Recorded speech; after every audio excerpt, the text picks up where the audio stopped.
in White Plains. And Calvary Baptist Church was a huge help to the COC last year for the pit count.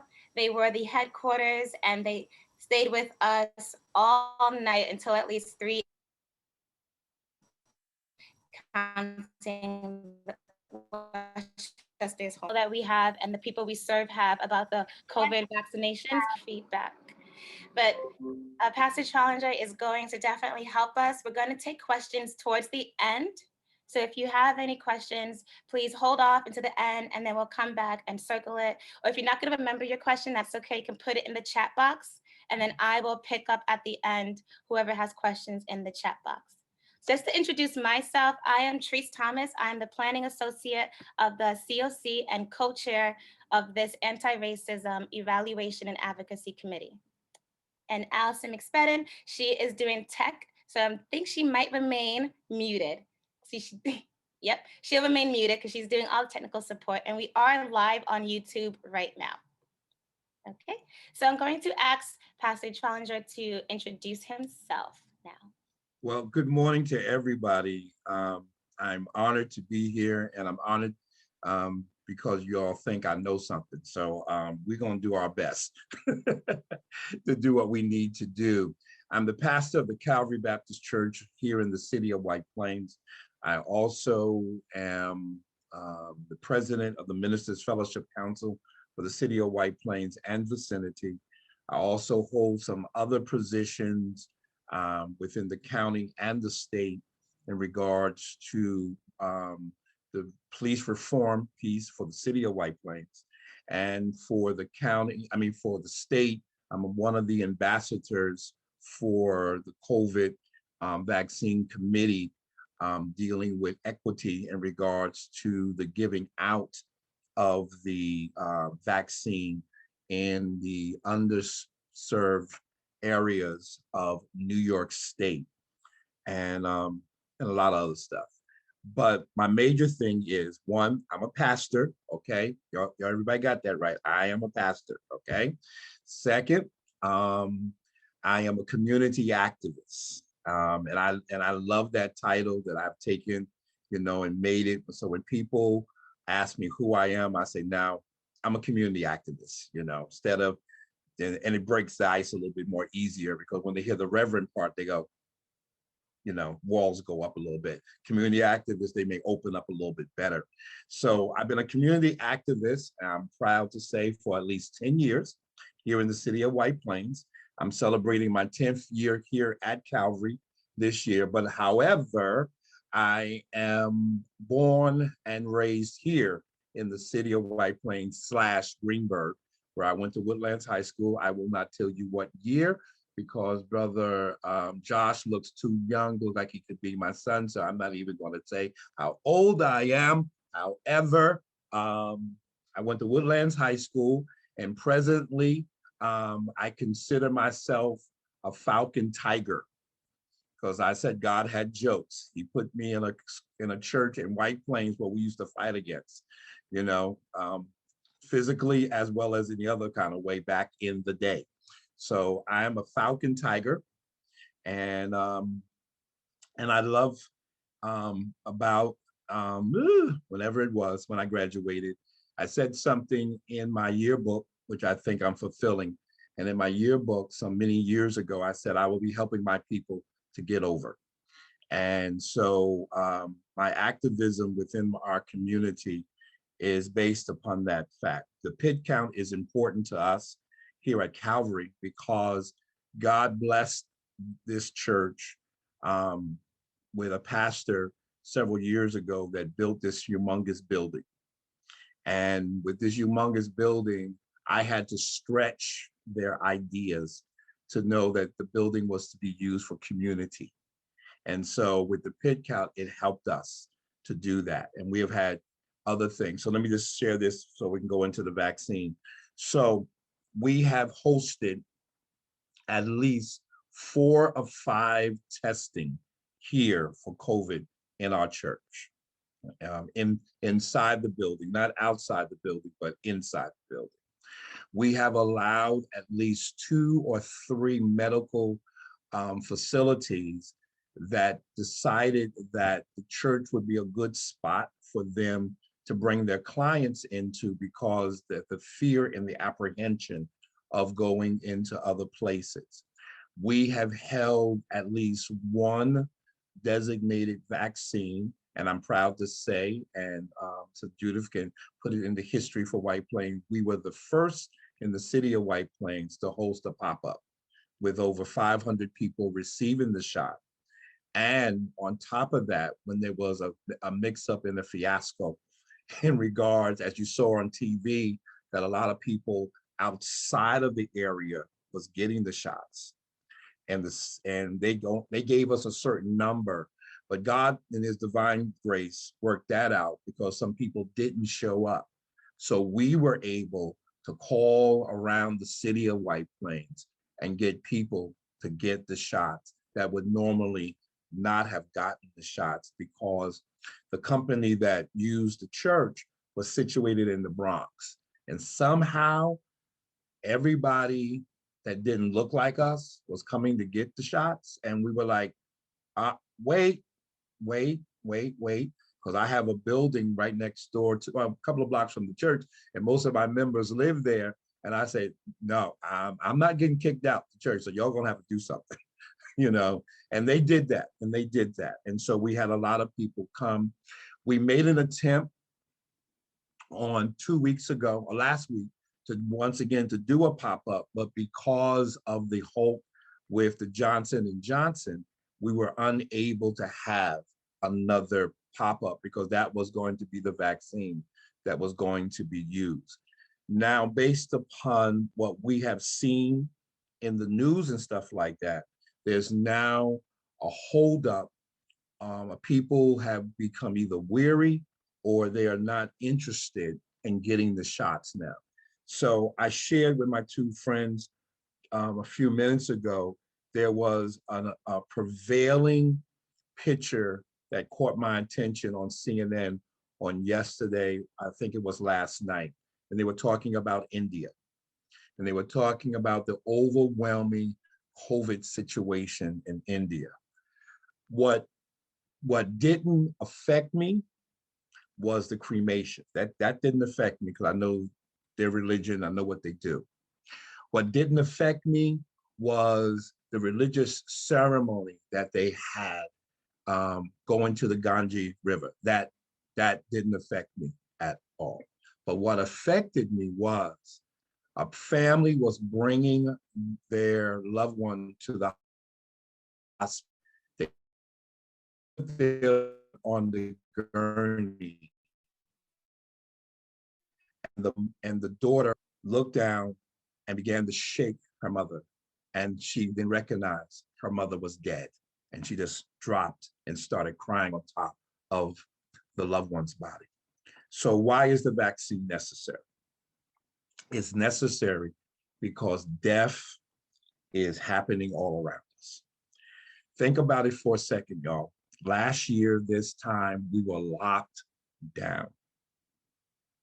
I contracted the virus sometime in the middle of March.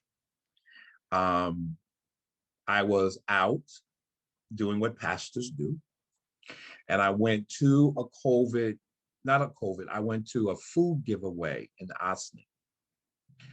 Left there, and then maybe a day later, I started feeling some kind of way. So I medicated myself with some aspirin, did not think nothing, absolutely nothing. My pastor friend from Austin calls me and says, Sister so-and-so just tested positive. And I said, okay. So I laid in the bed and got violently ill and said, let me go to the hospital. And so I went, did the test, and this is the time when they were just starting doing the test. And so every now and then I'm an Old Testament preacher, so I say that with a segue for what I'm about to say. So we did the test, they did the blood work and all this other kind of stuff. And the nurse that did the test tried to act like she was trying to get to my brains with that swab. So I wanted to kill her. like, ah, so it wasn't pretty in the room for a second, like, what are you doing to me, And so I went back home, they gave me medication, and they had surmised that I had it, but they didn't tell me that I had it. So 9 days later, they didn't get back to me. The 9th day, I called and they said, you have it. Every symptom that COVID had, like they said COVID had, I got it. Every symptom. I even ended up calling my attorney, because I'm doing a lawsuit, calling my attorney and trying to figure out how my children's name could be on the lawsuit in case I didn't make it. But 2 days later, I came to myself and said, I'm not dying. Nope, I'm not doing it. Unfortunately, 75 pastors, personal pastors that I know have died. 75 clergy members that I know in the state of New York have died from COVID. 75. Now, for you to understand that's 75 CEOs,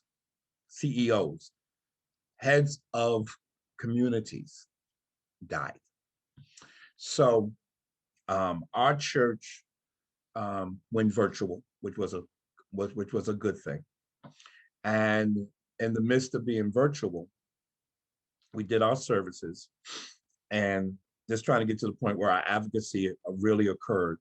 The governor's office called me and asked me would we host a vaccination place. And I was like, I don't know. And that's because of my historical cultural knowledge in regards to vaccines within the African American community. Very hesitant. I hung around with a lot of people that was talking a whole lot of stuff. And most of the time I just listened. And it wasn't looking pretty in regards to us hosting the vaccine here. 2 days later, the governor's office called me again and said, we need to know now if you're going to host the site. And out of faith, I said, yes.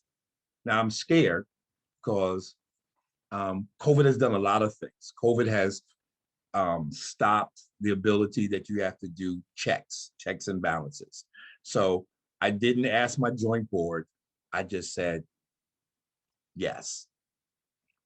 So we planned it, and a lot of my members signed up for it. We had 75 slots that they designated for us, and they signed up for it.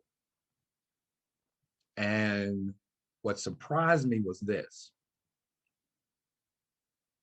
And if you come to Calvary, you'll see that my office is upstairs, and I'm able to look down at the vestibule of people coming in, people going out.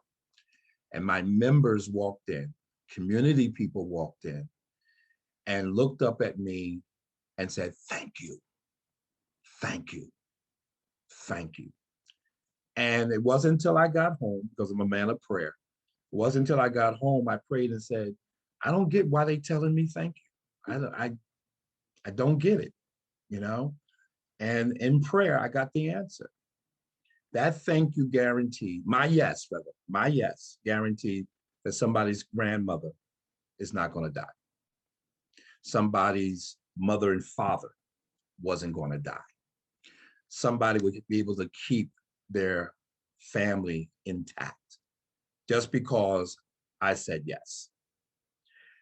And it was amazing to me, my membership. And then when they had extra vaccines available of community people that rushed through the door, we literally called people and said, get here now. And they literally left jobs, left wherever they were, and ran into these doors. Somos was our company.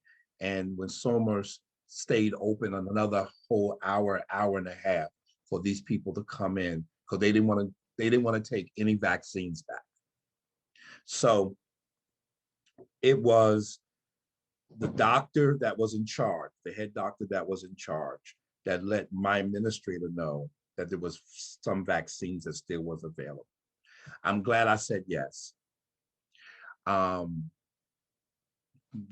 latter part of the story is that many churches then began to call and said, Trollinger, how can I get the vaccine? My people are killing me. They want to know, how can we get the vaccine at our church?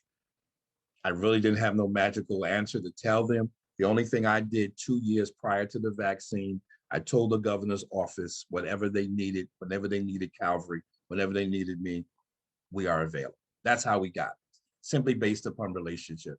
We didn't do a sweet deal or anything like that. It was just the fact 2 years ago at a governor's breakfast, prayer breakfast with clergy, I said, whatever you need, Calvary is available. And so we have sponsored the Ministers Fellowship Council, the town of Greenburgh, and White Plains Hospital, the African American Men of Westchester, information sections in regards to vaccine hesitancy. And our drive is to answer the simple questions, and then to drive people to the websites that can give people the information that they need in regards to taking the vaccine. The Johnson & Johnson thing hurt us. I'm gonna say it hurt us within, especially in the African American community, people that are afraid of taking needles, and I'm one of them. And so that hurt us. Now we have to get to the point, and this is where, especially in congregate care places, it is very, very important. My brother just became an administrator at a girls' shelter upstate, and his appointment was long way, and he just said, yo, bro, can you get me an appointment? Thanks be unto God, I have friends all around, so I was able to get him an appointment, within 3 or 4 days, stuff like that, because he understood that being in the midst of congregate care young people, that they either could give it to him, or he maybe give it to, or vice versa, but most likely they would give it to him. And so he's got his vaccine. He got me a big, yo, bro, thank you so very much. And that was, that was pleasant. That was nice and stuff like that. But I want to go to the hesitancy part in regards to history. So when we look at, and I wish I can say it right, one of my Black history historical teachers said that we need to stop calling it the Tuskegee experiment and call it the United States experiment. Because when you put this Tuskegee title to it, it's as if that university, sanctioned it, or that place in Alabama sanctioned. So it was the United States government medical group. Probably wasn't called the CDC at that particular time. It morphed into it. But they did experiments on African-American men there in Tuskegee. That experiment, which has shocked me, because I just heard about it, but I hadn't looked it up. But when I was shocked that it didn't end to 1973, and I'm telling my age now, and I was 4 at the time, I was like, are you out of your mind? 73, y'all. Kennedy is dead, Martin Luther King is dead, all these progressive works is going on. But while the civil rights movement was going on, this experiment on African-American men were going on. And that's crazy. And push it up to modern day, and to hear of what was happening to Latino women in the, I don't want to say concentration camps, but you know what I mean, in these areas, and women's uteruses and stuff like that being cut out and in the 21st century. What in the world? So somehow it's my job to share with others that those areas and that type of experiment is immoral. it's bad. And we need to call out the people that did it. But in the general overall population, we cannot just make the blanket cover everybody, and this is where the Bible says, my people are destroyed for the lack of knowledge. So when there is no knowledge, people are destroyed. So as I said before, I'm not an expert. I'm an expert on the community engagement activism part. So when I sought for information about presentation today, I went to the New York State website. There was the information. I went to the CDC that has myths and facts about COVID-19. I went to, who's these people? Some other people I got up here. Went to somebody else. The paper's right here. I got the facts if anybody want to ask me that. But here's the thing. So most of you may or may have not heard this. And since y'all are dealing with the homeless population and stuff like that, here is important. There was a major Latino evangelist that has a mega church in Florida. And he shared with his congregation that the COVID was a sign of the Antichrist that would be used to bring people into Satan's realm and Satan's authority. And that the vaccine would attach itself to people's DNA, and then they will become walking robots all over. And so not to take the vaccine.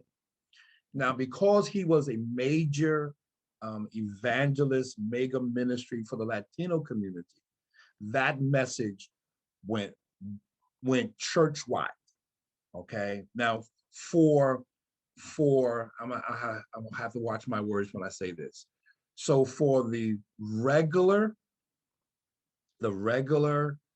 denominational church people, that message was not being pumped in. What the average African American was afraid of was because of what happened at the city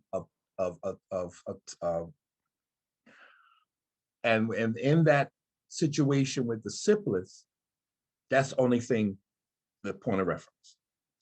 Latino community, the mega minister saying what he said, along with being afraid of not knowing what type of documentation, and if I have no documentation, can I get the vaccine? I was just with the mayor on yesterday, and he, once again, I love my mayor, and I always tell him he's my mayor. And so he shared with us once again, even if it's a Mexican license, you just need ID. That's all that it is, okay?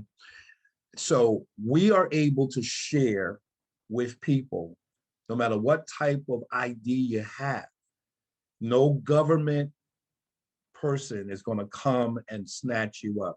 Now, I was a part of, here goes my activism. I was a part of when Mr. Trump was in office, and all of a sudden ICE started coming into our community, and ICE was located in Greenburgh, where Dan & Yogurt used to be, in Greenburgh, across the street from Town Hall. That's where ICE was, or I think was.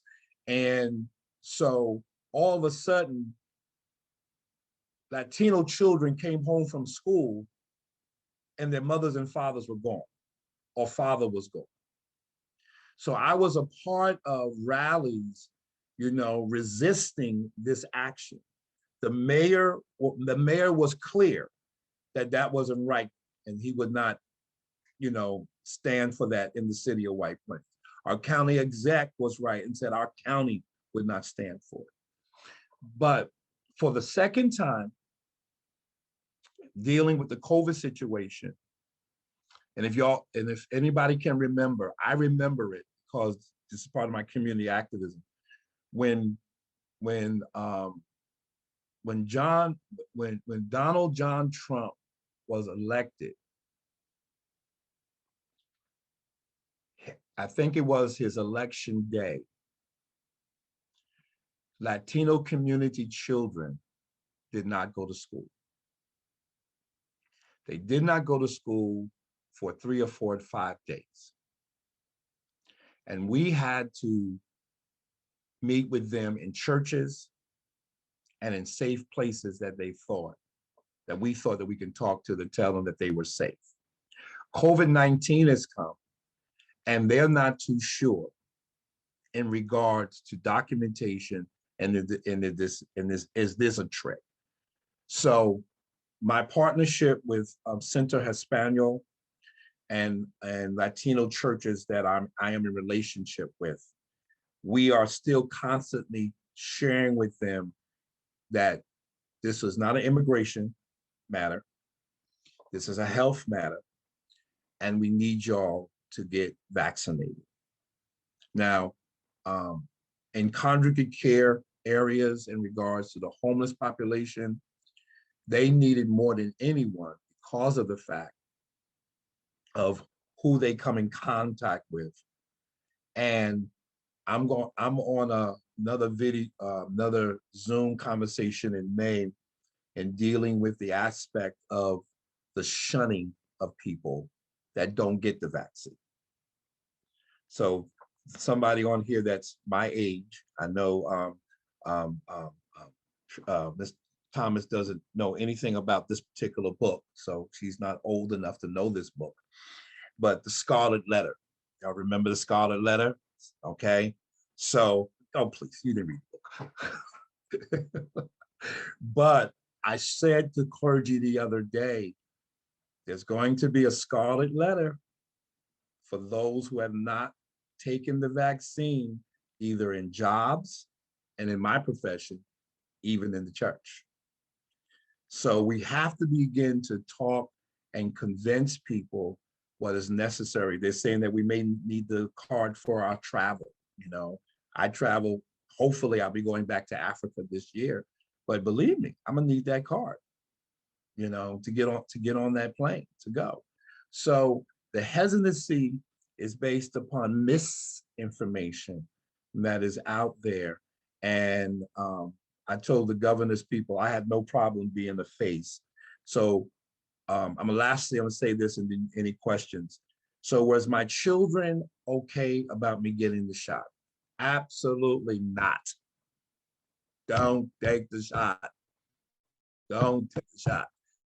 So did I tell them I was going to take the shot? Ain't none of your business. I gave birth to you. You didn't give birth to me. It's my business, okay? but what was funny was my baby girl, who's in charge of my life, not the oldest, but my baby girl who's in charge of my life, she ended up getting the shot at the church that she plays for. I said, oh, she got the shot. Interesting. All right. And somehow I slipped up and said, I got the shot. Daddy, you got the shot? I said, yeah, because one, I have a grandson. I have a brand new grandson. I'm gonna show you the picture of him in a few minutes. I'm so proud of him. And he needs to be able to hang out with his granddad. And my daughter was very clear when I came into the house, keep your mask on, wash your hands, and bring another shirt for you to turn to wear when you're not. All of these precautions, but if I get the shot, I'm somewhat more safe. So I didn't. My brother says that grandfathers do not babysit. I went last Friday and spent time with my grandson. It was good because I had just gotten my second shot on Thursday. So because he's still young, you know what me and him did all day? We slept. We slept all day because that was the effect that I had with my second shot. But I'm glad I did it because I'm a community individual. I'm always out and about. I'm not always good about not shaking hands, so stuff like that. And I'm just honest with that. But the hesitancy has to be can be can be washed away at more and more and more if we give people accurate information. And the information, yes, must come from persons like myself, and also must come from people who are trusted individuals within congregate care. For those who don't know, I was head of a group home here in White Plains, and I did foster care for 17 years. I used to work for Abbott House. I worked in their intake of young boys between 7 and 13. Then they put me down in the lower boys unit. I took care of boys between the ages of 13 to 15, I think it was. And then I graduated and I took care of boys between the ages of 14 to 21 here in the city of White Plains on Old Mamaroneck Road. And I say that to say this, that in those congregate care situations, we're sharing everything: bathrooms, dining room tables, kitchen area, TV room, even the porch, the backyard, wherever it may be. So since the virus is airborne and we're always talking, and y'all know, anybody that's working with homeless or congregate care, you know, somebody's gonna be start yelling and screaming and all that kind of stuff. You know, it goes with the territory, but we have to make the areas safe for everybody, for workers as well. And so the information is on the web. The myths and the fallacies are on the air, but people who have a trusting relationship to be able to talk to other people and begin to share, take the vaccine. Last point, once again, telling my age, and I think somebody has already figured out how old I am, but that's okay. I got a birthday coming up, and I'll put that in the chat. I receive all monetary gifts and restaurant cards. Okay, all right.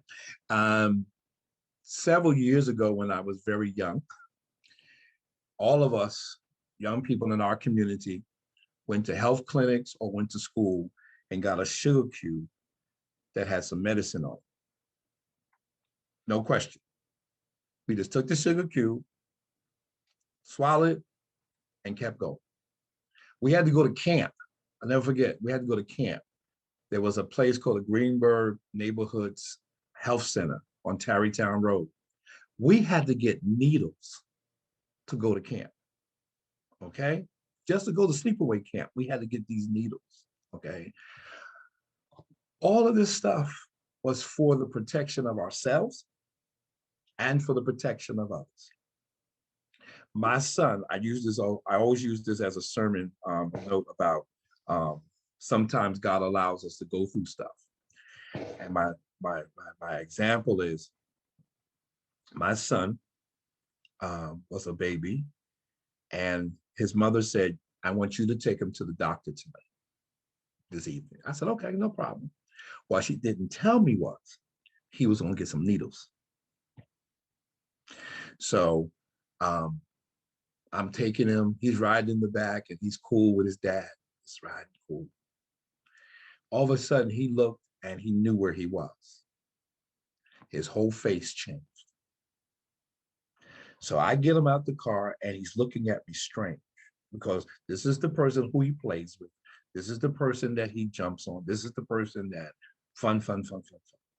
We go into the doctor's office and he's holding on. And I said and the doctor says, she touched him and stuff like that. And, you know, he jumped and, okay, I said, I got you. Then that doctor says, all right, nurse, set him up for 3 shots. I said, when I get home, I'm going to kill him. I'm going to kill him. She set me up.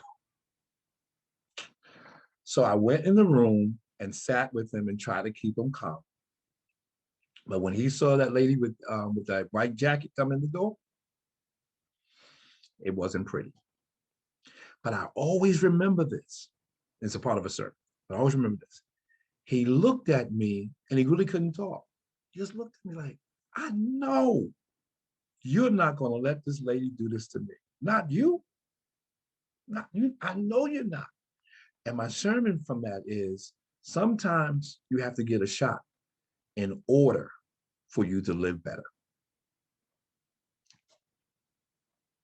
Little pain, but at the end of the day, you'll feel much better. And so the needles that they are giving out with the vaccine, I mean, I didn't feel basically anything. And the people that were there were kind and sweet and stuff like that. But even with whatever side effects will come, the side effects is better than having somebody forcing air down your throat, or you having 110 temperature and not knowing if you're going to walk out of that hospital. So that's what I have to say for right now.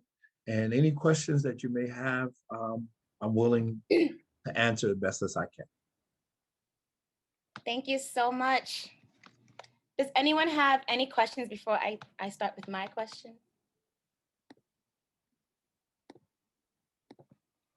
You did mention that the Johnson & Johnson vaccine was a little bit of a pushback.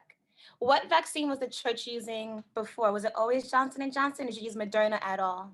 Moderna was the vaccine that was given here at Calvary, and it's the one that I received at Burke Rehabilitation Center. Okay. And I know one of the main, a lot of people that I spoke to, their reason for not wanting to get the vaccine is they feel like it'll make them feel worse. Or if they haven't gotten the COVID, they never got COVID before, why make them get symptoms of it now by getting the vaccine? Or they feel, well, I might have already had it before, and I heard you can't get it again once you already had it. So why get the vaccine to get the same symptoms? What are some of the symptoms you felt? Because I know you just said whatever symptoms you feel is not as bad of being on a ventilator, Yes. not as bad of thinking like, am I going to walk out this hospital or not?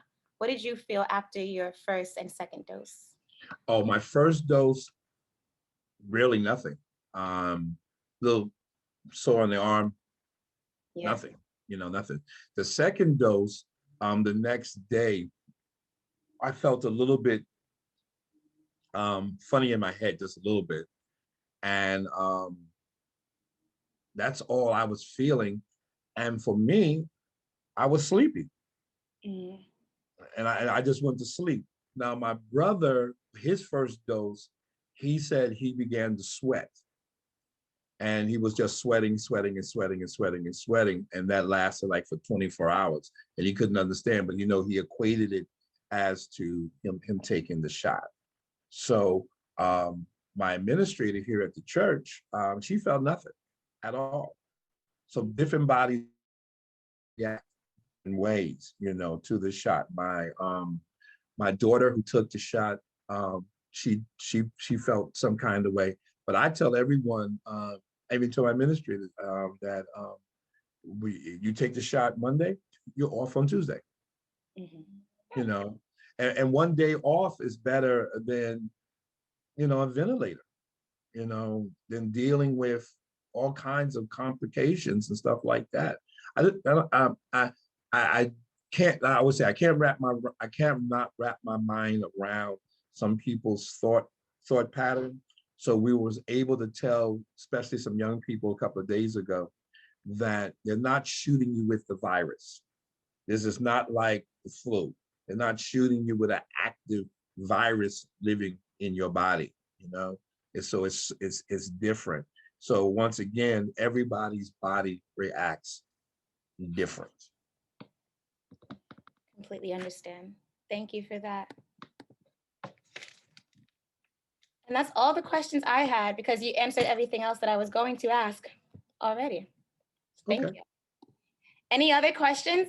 I know we're coming down to the wire here. Thank you so much for doing this for us. We really, really appreciate you always coming through, last minute or not.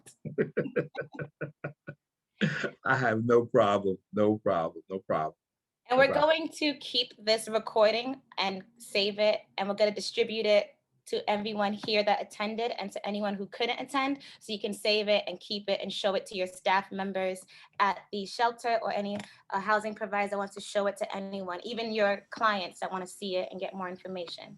And It'll also be on the COC website. Okay, just let me check one thing. Promised a picture of the grandbaby. I got you. I got you. Belinda, what did we give here? What was the shot we gave here? Pfizer, I mean, Moderna or Pfizer? Okay, so I stand corrected. Here at Calvary, we gave the Pfizer. Pfizer. Okay. Okay. Okay. I'll be right back. I think that the key is going to be to try to get, oh, there he is. Look at his hair. This is Oh Princeton. my goodness. The heartburn. Yeah, this is Princeton. This is Princeton. He's 14 months. Cute. Yep. Beautiful. And so I have matured and grown up because I tell my daughter, don't touch his hair. Don't touch his hair. Don't touch his hair. I want his hair to stay as is. And so yeah, he's 14 months. And his mom ended up getting COVID as well. She, went to the medication and stuff like that. And Princeton was there, and thanks be unto God, nothing. But I know back in the day, they used to keep children around so that their immune systems could be built up. So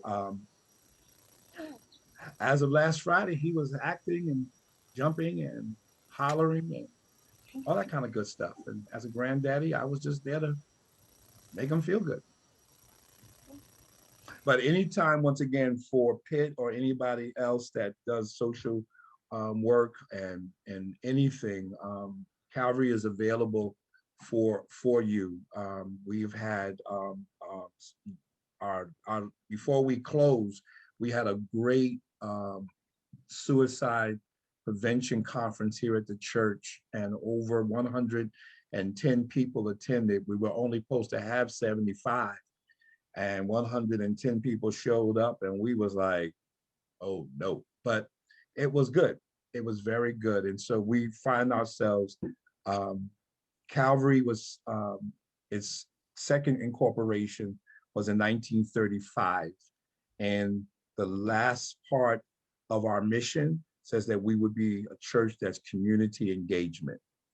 And I say, when they wrote that in 1935, they must knew I was coming. So we're here to be a place that can help and do whatever needs to be done to help the greater community. I think, did y'all use the parking lot this year or last year? We were supposed to, but I think because of COVID, we did everything online. Wait, did we use? I'm sorry, Allison, I don't remember. No, we didn't end up doing it. We ended up just hiring staff in order to not expose anyone, any community members, and be able to, we ended up spreading it across more than one night so we could have less people. There were a lot of mechanisms that happened, but despite all of that, we found more people outdoors than ever, possibly due to, COVID concerns of, people not wanting to be in the shelter. So, we are so grateful for your partnership, and letting us use your space, and your community members were so welcoming and wonderful to us when we were there. And we look forward to working on more projects together. Anytime. Another title I have is I'm the chaplain for the city of White Plains for the public safety. And one night I had to travel. I didn't have to, they invited me to travel to go along with the police department that would go and check on the homeless in stairwells, bus stations, the train station. And it opened my eyes that I never knew that the homeless of the city of White Plains were in these areas, So it was like, wow, you never knew, you never know, my clergy, I'm clergy, I go home at night and all that kind of stuff, but to know that somebody's actually living in the stairwell, of the train station, corridor, hallway area, it's like, it was eye-opening. Yeah. COVID's definitely not the only epidemic we have going on. Yeah. Yes. And I think a key piece is going to be, like you said, just just spreading information to get rid of the vaccine hesitancy that is definitely understood, and I understand why there's hesitancy, but that misinformation is being spread more than actual information and knowledge. So this is very helpful. Thank you again. Thank you. so much. Okay. Yeah. Thank you so much. Any other questions from anyone before I end this? Okay. Thank you, everyone. Enjoy.